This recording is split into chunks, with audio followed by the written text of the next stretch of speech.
जय गुरुदेव। Class 11 students, आज हम पढ़ेंगे जनसंचार माध्यम, जिसकी शुरुआत हम कर रहे हैं संचार से। संचार दो या दो से अधिक व्यक्तियों के बीच सूचनाओं, विचारों या भावनाओं का आदान प्रदान है। संचार कई प्रकार के हैं। इसमें मौखिक संचार, अमौखिक संचार के अलावा अंतःवैयक्तिक, अंतर्वैयक्तिक, समूह संचार और जनसंचार प्रमुख हैं, जिन्हें हम क्रमशः आगे पढ़ते चले जाएंगे। संचार शब्द की उत्पत्ति चर धातु से हुई है, जिसका अर्थ है चलना या एक स्थान से दूसरे स्थान तक पहुंचना।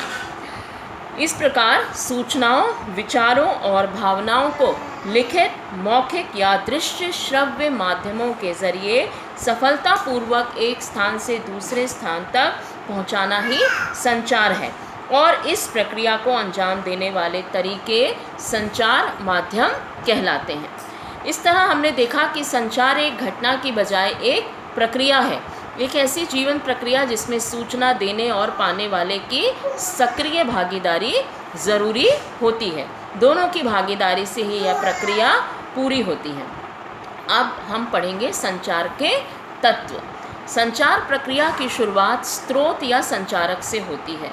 जब स्रोत या संचारक एक उद्देश्य के साथ अपने किसी विचार या भावना को किसी और तक पहुंचाना चाहता है, वहां से संचार प्रक्रिया शुरू होती है। जैसे आप यदि स्वयं को स्रोत या संचारक मान लें, तो यदि आपको इतिहास की पुस्तक चाहिए तो इसके लिए आपको अपनी कक्षा के किसी मित्र से आग्रह करना पड़ेगा, और जैसे ही आप किताब मांगने की बात सोचते हैं, आप संचारक बन जाते हैं। बातचीत या संदेश भेजने के लिए आपको भाषा की आवश्यकता है। भाषा असल में एक प्रकार के कूट चिन्ह या कोड होते हैं।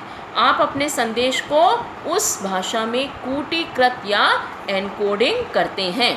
यह संचार प्रक्रिया का दूसरा चरण है। इसके बाद संचार प्रक्रिया में अगला चरण आता है संदेश। संचार प्रक्रिया में संदेश का बहुत अधिक महत्व है। किसी भी संचारक का प्रमुख उद्देश्य अपने संदेश को उसी अर्थ के साथ प्राप्तकर्ता तक पहुंचाना होता है। संदेश जितना स्पष्ट और सीधा होगा, संदेश के प्राप्तकर्ता उसे उतनी ही आसानी से समझ सकेंगे। लेकिन इस संदेश को हमें किसी माध्यम या चैनल के ज़रिए प्राप्तकर्ता तक पहुंचाना होता है।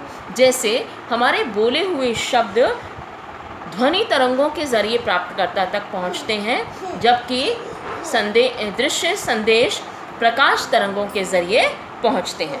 तो इसी तरह टेलीफोन, समाचार पत्र, रेडियो, टेलीविज़न, इंटरनेट, फिल्म आदि विभिन्न माध्यमों के जरिए भी संदेश प्राप्तकर्ता तक पहुंचते हैं। प्राप्तकर्ता यानी रिसीवर प्राप्त संदेश का कूटवाचन या डिकोडिंग करता है। डिकोडिंग का अर्थ है प्राप्त संदेश में निहित अर्थ को समझने की कोशिश।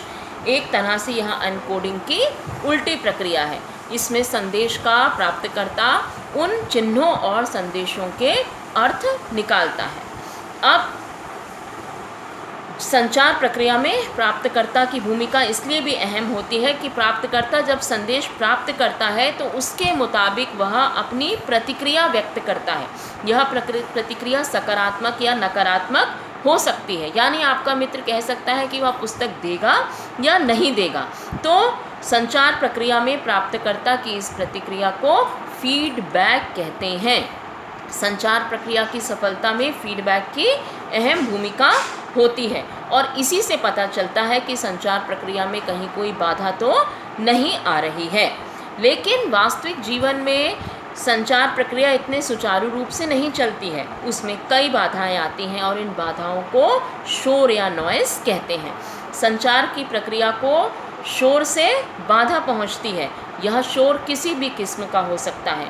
यह मानसिक और तकनीकी, भौतिक शोर हो सकता है। शोर के कारण संदेश अपने मूल रूप में प्राप्तकर्ता तक नहीं पहुंच पाता है।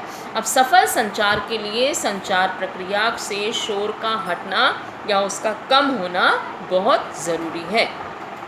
यहाँ तक पढ़िए, अपनी बुक्स में से रीड कीजिए, और गूगल क्लासरूम में सीन और प्रेजेंट देंगे आप।